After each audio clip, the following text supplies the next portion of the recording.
Good evening, everyone. My name is Paul, and I'm just going to do a quick video on Economic Growth 101.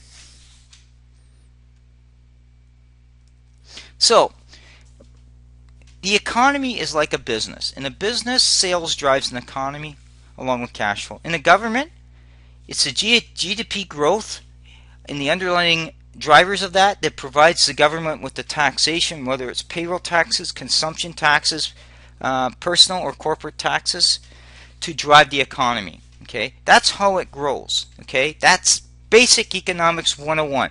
Taxation grows the economy based on what businesses and what people do in government spending. So in essence, this graph is just basically showing you that the bulk of all revenue is in between personal, corporate, and consumption taxes. So about 80% of the revenue is in three buckets. So when you hear governments focus on the economy and policies, those are the areas they'll focus on.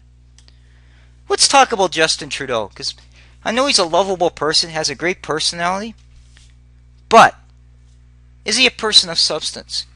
Who makes a statement the economy will grow itself? If you look at the budget, ask yourself, you sit at home, you have your paycheck comes in bi-weekly or semi-monthly or weekly. Does your money miraculously just budget itself, or do you actually have to do work to make it budget? Well, governments have to do the same thing. They have to make work of their revenue to make sure it balances. They have to look at their revenue and they have to make decisions and set priorities. No different than a household budget. Mulcair, he basically says people at the top end should pay more. He seems to think my electorate wants me to go after all these high income earners. Does he really understand the dynamics of the economy? Okay, the economy is not all one facet. It has multiple drivers in that economy, from corporate, from consumer spending, to exports, to government spending. It seems to me this guy's got a narrow focus. He picks and chooses depending on his audience who he speaks to. He seems to think that by going after corporations with the tax them higher, and even if it's 2%, he doesn't seem to understand the impact it will do as part of the overall scheme. It's not one tax policy that drives business. And Mulcair's ideology is he's going after them all directions. He's looking at a CPP hike, which is a tax to business, okay, because they have to match. He's looking at more red tape and regulation, whether he comes clean on the cap and trade, but he's looking at that. He's looking at more corporate taxation rates we talked about. He's looking at the whole gamut that's going to hit business from a multitude of angles. The more you hit business with, the more they're going to kind of look back and say, you know what? I can handle one policy change, but I can't handle multiple. And that's what you get with Mulcair. You get him basically throwing everything at business, deal with it. Because guess what? He never worked in the private sector. This guy's a career government worker, and that's all he is. So he's learned to basically treat the private sector with disrespect. And the private sector is critical to drivers in terms of moving government revenues forward. Let's talk about how you increase revenues quickly. You increase revenues by either increasing employment, by business expanding. Then those employers spend money. That's how consumer spending is driven.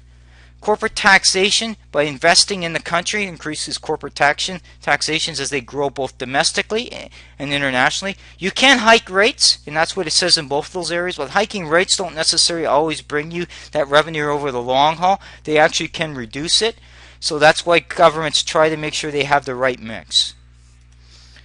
Let's talk about the issues at hand. Constantly the NDP says Harper's plan is failing the middle class. Harper's plan is not helping create jobs. Harper's plan is doing a lot of damage. That's what you hear. You hear the 300,000 manufacturing jobs lost in Ontario, which isn't necessarily true linked to Harper. You hear about the fact that Trudeau says, I have a new vision in infrastructure and green technology. Green technology is 2% of GDP. How is that the only aspect of an economy that's $2 trillion? It isn't. Let's look at facts that will grow. And I'm looking at two approaches. Exports, because Canada is a country of 36 million people. And I'm looking at the domestic market. That's where you live, and you go to your store like the Bay or Sears to buy goods or buy that iPhone to go from the store. Let's look at exports itself. There's a number that's floated around, and you can go check it out from the Bank of Canada. It said exports are about 25% less than where they should be. How do we expand exports? We expand it by adding capacity. Okay, so Asia needs oil. Asia's growing. you've got countries like India, China growing. They want our oil. That's why China invested in companies here to help extract oil. But it's not just about within us. It's also decisions how we move that to market. Right now, we're using rail cars to move a lot of that. Where's Mulcair on that? You know, we've seen issues with rail cars. Rail cars were never designed to move oil. The other thing is, Mulcair has never been clear in national resource development. I've got vanadium, lithium, graphite listed there. Why? Because those are key materials drive green energy. And yet green energy is part of both the Agenda 21 plan that Mulcair is pushing along with Trudeau. And you should go look at that. Second thing is supporting manufacturing. Manufacturers don't just want a handout. Despite what people are saying, what they want is the access to different funds that help them modernize their business, to provide them the support they need to get their goods to market both domestically and on an international perspective. That's what they care about. You can listen to all the buzzwords that they're corporate welfare, but they provide job creation, and that job creation supports your social programs from healthcare and education. Let's talk about the domestic market. We could talk about refining and keeping things in Canada, but you need to have the commitment to do that. And that means looking at environmental policies and streamlining that process. You have to look at taxation. You have to look at the overall flow of government's commitment. If we want to refine bitumen here, which is the oil sand product, then we want to build both refineries and also look at petrochemical plants. Where is Mulcair on what we call the downstream production cycle? He's nowhere to be found. Stephen Harper has focused on many policies that kind of drive into advanced manufacturing, automation. He's got different funds to help automotive companies to go robotics or laser welding, different ways to automate. Small business is also asking for training programs, which Harper has provided, as well as small business.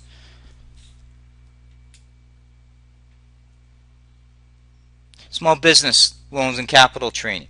So basically, NDP has not really dealt with this. Now, I just want to show you a quick impact here.